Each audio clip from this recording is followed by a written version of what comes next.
Hi everyone, welcome back to my YouTube channel. Today I'm sharing with you all a video of a scrapbooking layout process video that I have done in conjunction with Scraptember and their January stash bash. So I will pop a link to the Scraptember Facebook group and the playlist where all the prompts for each day are going to be, so that you can view them at your leisure. So the prompt for today was squares, and I had this really cute photograph of my cat Mr. Biscuit.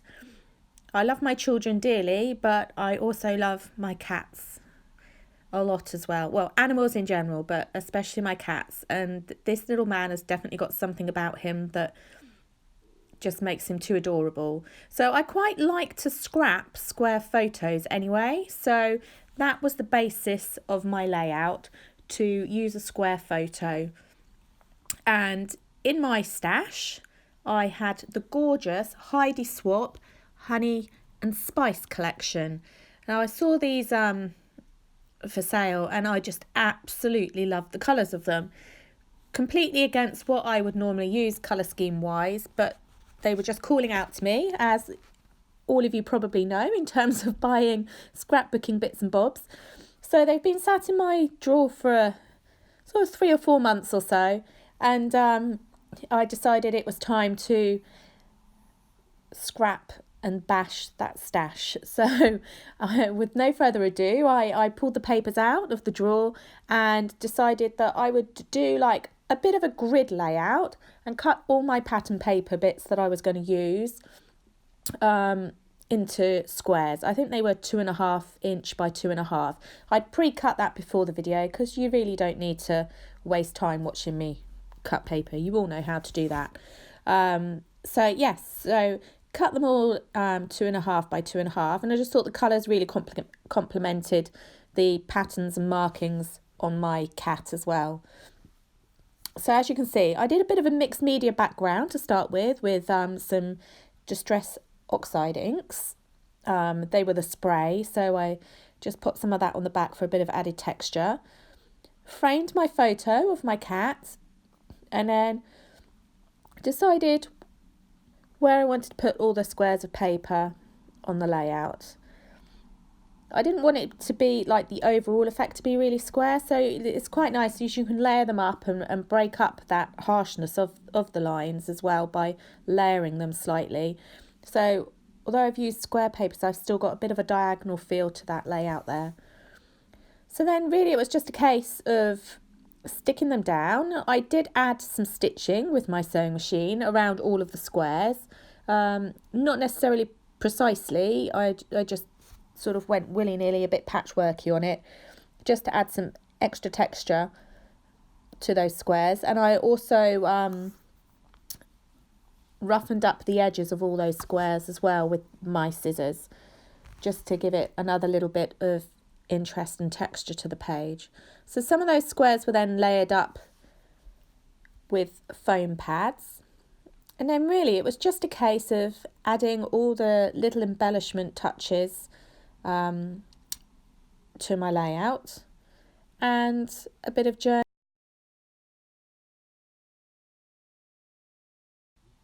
journaling as well.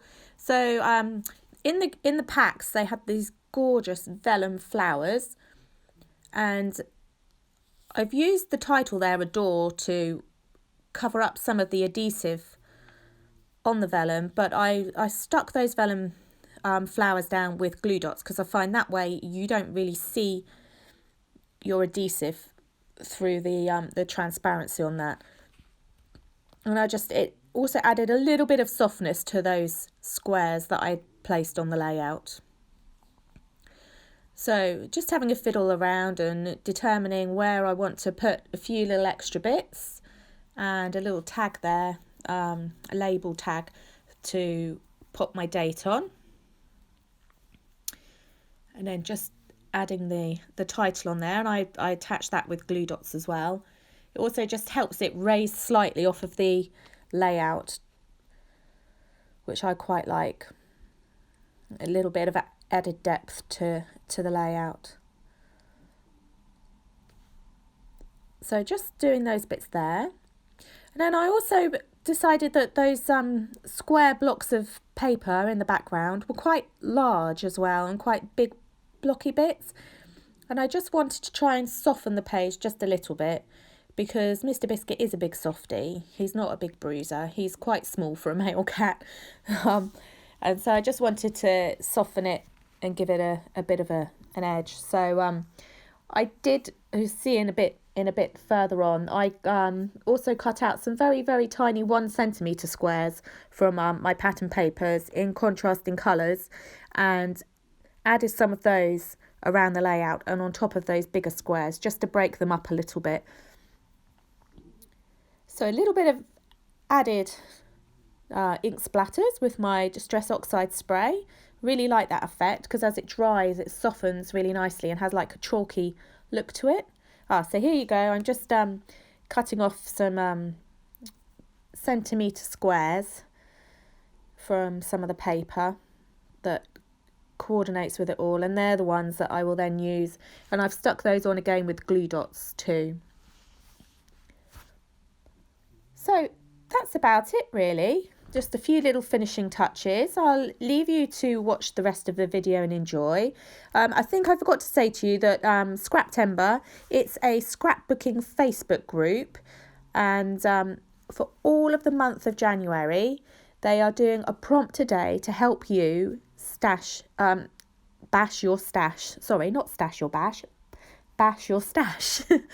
So it's the perfect opportunity. Why don't you head on over there? The link will be down in my bio, and have a look at the prompts, the daily prompts, and it may inspire you, and hopefully you will crack open some of your old papers or ephemera, brads, hearts, stars, stickers. There's so many different prompts on there, and it will encourage you to just get creating, and perfect opportunity if you've got a bit of a brain freeze and lost your mojo with your scrapbooking at the moment. It's a brilliant group. Everybody is there just to inspire one another. There's so much inspiration from everyone on there. So yeah, head on over and visit the Scraptember Facebook group. Thank you for watching. I hope you enjoyed the video. If you do, please give it a thumbs up and subscribe if you like to. That would be fantastic as well. This has been Vic for @Forever Scrapping, and hopefully you've enjoyed what I've done. Thanks. Bye.